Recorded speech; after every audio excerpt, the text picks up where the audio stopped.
안녕하세요. 눈만이 구독자 여러분. 오늘은 중앙대 논술 문제를 가지고 왔습니다. 문제 유형이 정형화되어 있는 중앙대 논술. 쉬울까요? 아닙니다. 쉬워 보이긴 합니다. 문제 1번은 분류요약, 문제 2번은 비판평가형, 문제 3번은 추론형. 한국 외대랑 유형도 비슷하니 쉬울 것 같은데 큰 코 다칩니다. 특히 문제 1이 어렵습니다. 제시문 자체는 그렇게 까다롭지 않습니다. 다만 출제진 요구에 맞게 분류하는 것이 생각보다 쉽지 않기 때문입니다.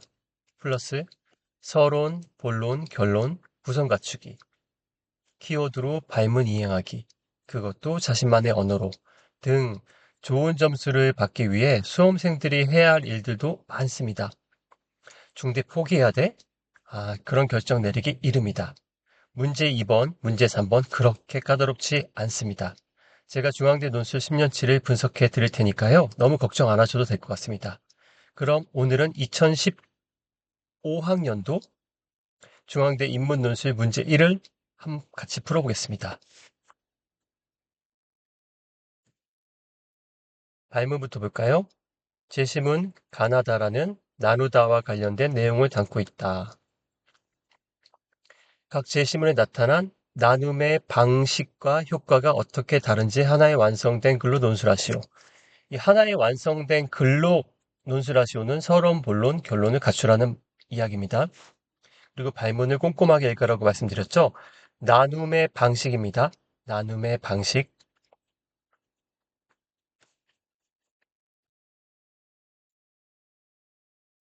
제시문들은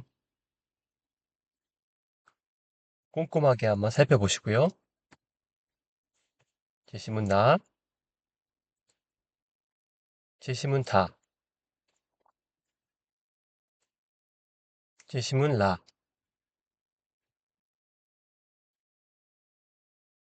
문제풀이 들어갈게요.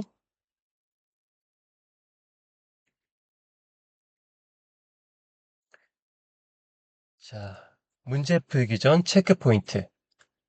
방금 전에도 말씀드렸지만 반드시 발문을 꼼꼼하게 읽고 문제를 풉니다. 문제가 뭐였죠? 나눔의 방식과 효과가 어떻게 다른지 어쩌고입니다. 나눔의 방식입니다. 나눔이 아니라 키워드를 찾는다. 가는 나눔의 방식은 분할입니다. 나눔의 효과는 비용 절감, 관리, 유리. 쉽습니다. 가는. 나는 나눔의 방식은 분배, 효과는 공동선 실현 또는 정의로운 사회 구현. 다는 나눔의 방식은 분산, 효과는 성능 저하, 시스템 마비, 예측 불가능성. 성능 저하 또는 시스템의 마비를 가져오게 하는 방식이다. 즉 시스템의 과부하로 이용자들이 사이트에 접속할 수 없게 하는 것이다. 문제는 많은 컴퓨터 이용자들이 자신의 컴퓨터가 이러한 공격에 이용되고 있다는 사실을 모른다는 것이다. 이 제시문 다에 있는 내용인데요. 이게 볼드체 문장에서 제시문 다 효과를 찾아서 핵심어로 정리해야 합니다. 제시문 라 볼까요? 제시문 라는 나눔의 방식은 분류. 현재까지의 연구 결과 생물들은 세 개의 큰 무리로 나눌 수 있다. 역시 제시문에 담긴 문장입니다. 이 볼드체 문장에서 나눔의 방식 키워드 찾을 수 있습니다. 효과는 이처럼 대상을 종류로 아우르면 우리의 생각이 보다 명확해진다. 대상이 속한 종류를 명확히 함으로써 그 대상이 속하지 않은 다른 종류와 구분이 명확해지기 때문이다. 특정 대상의 성격도 한결 구체화되며 상위에 속하는 것과 하위에 속하는 것이 구분되어 체계가 드러나게 된다. 볼드체 문장에 찾아볼까요? 구체화, 체계화 찾을 수 있겠죠?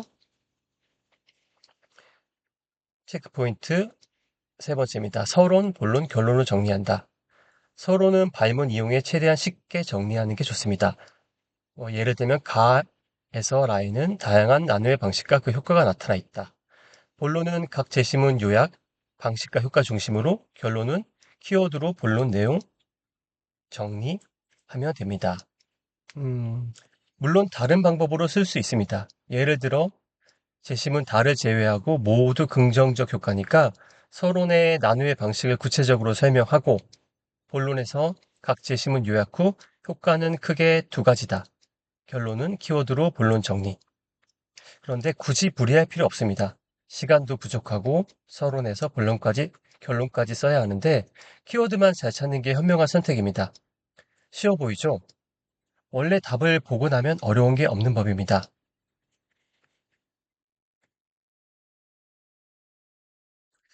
위 체크 포인트 제대로 확인 안 했다면 엉뚱한 답을 찾을 수도 있습니다. 발문을 꼼꼼하게 읽지 않았다면 나눔의 방식이 아니라 나눔이란 단어에 꽂혀 오답을 적을 수 있다는 이야기입니다. 예를 들어 볼게요. 재심은 나는 선천적 재능과 사회적, 경제적 여건에 따라 사인과 공인으로 나눌 수 있고, 재심은 다는 익명, 불특정성으로 정보통신기술 범죄, 일반 범죄로 나눌 수도 있습니다. 가능합니다. 나누는 거야 우리 맘이니까요. 말도 되는 것 같고. 그러나, 그러나 분명 나눔의 방식이라고 발문에 적혀 있습니다. 기준이 아니라, 나눔의 방식입니다. 나눔의 기준이 아니라,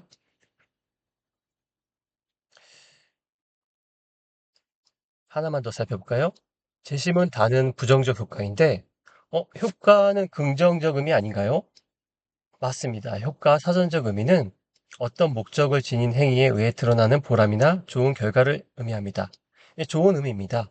다만 사전적 의미에만 집착하면 문제 제대로 못 풀어냅니다. 시험이라는 점 잊지 마시고요. 실제 부정적 효과라는 말도 쓰기도 하고요. 오늘은 여기까지입니다. 남은 시간 행복하시고 다음 시간에는 더 좋은 영상으로 인사드리겠습니다.